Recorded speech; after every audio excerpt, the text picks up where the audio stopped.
Hey, what's up everyone? This video is going to be about the astrophysicist Neil deGrasse Tyson. One of my main questions about first of all, one of my main questions is why he doesn't talk about the Mendell Effect, but I also have a possible answer at the same time as to why. So I just wanted to give some of my thoughts on this. So obviously he's affected by it, because the answer that he first stated in an interview when they asked him, what do you think of when you think of the Earth? And he says, Sagittarius. And that would be irrelevant now in the reality that we see around us, in the world in which we see around us. I mean, instead of Sagittarius, it's Orion's. I mean, you've got all of these things that, these vivid memories. And you would think, being an astrophysicist, that's one thing that perplexes me a lot.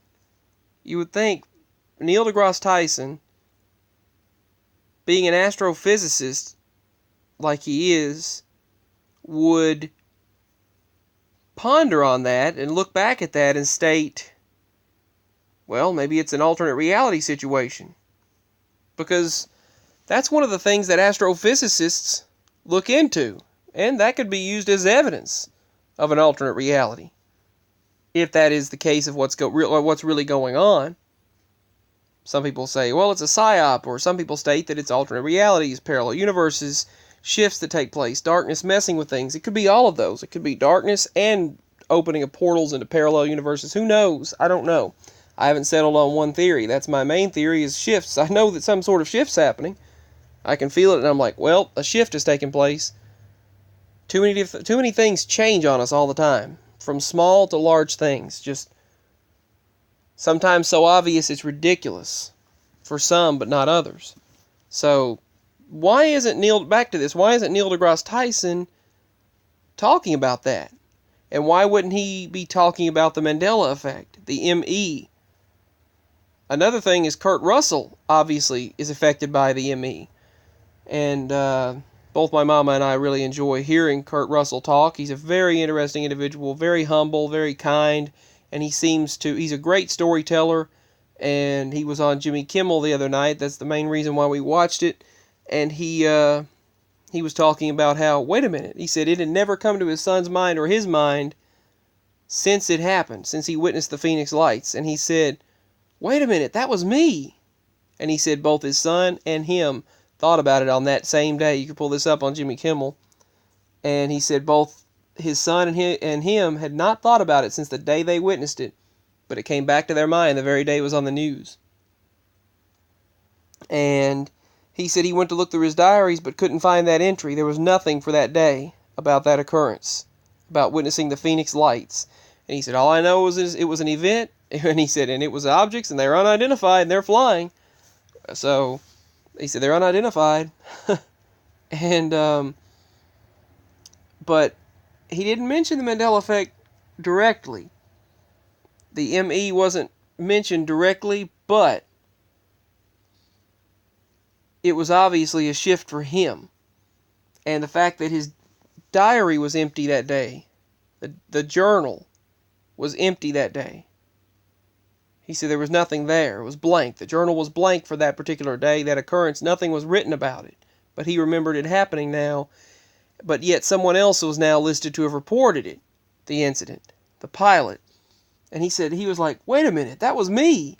And so that's like an alternate reality situation. So that was fascinating as well. I'll do a separate video about that sometime. Others have already talked about it, but he told that story again on Jimmy Kimmel. And you should check it out. You can pull it up on Hulu or wherever you would like to try to find it. But I know it should be on Hulu. It should be on Hulu.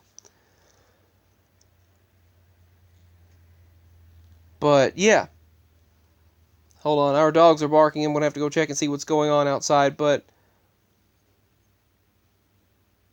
yeah, why wouldn't Neil deGrasse Tyson, back to this topic, being an astrophysicist who is fascinated by, and one of the main parts of his studies has to do with, one of the theories has to do with alternate realities, parallel universes, and all of that. That has to do with part of his studies. So, I mean, why would he not, you would think he would use that as evidence,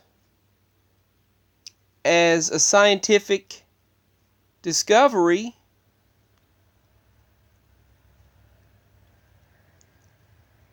for his studies, for his theories to be proven. Sort of like using the scientific method and deducting, using experiments to prove your hypothesis as either a fact or not. And you would think that he would use that as evidence to support the theory of alternate realities and parallel universes and all of that.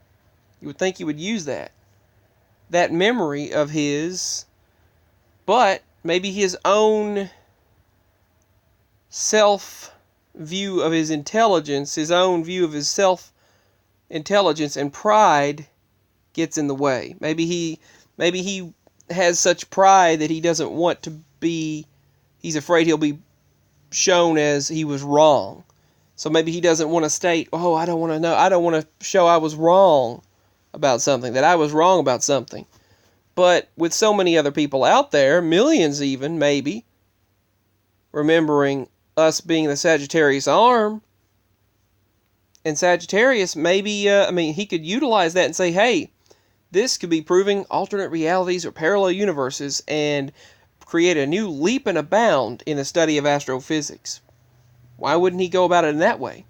Why wouldn't he go about it in that particular method and state, wait, this could make a leap and a bound for the study of astrophysics and the field of astrophysics and study of alternate realities and parallel universes and things of that nature, and the study of this, or even the study of science in general and physics in general, and why we have these alternate memories and why his memories match ours.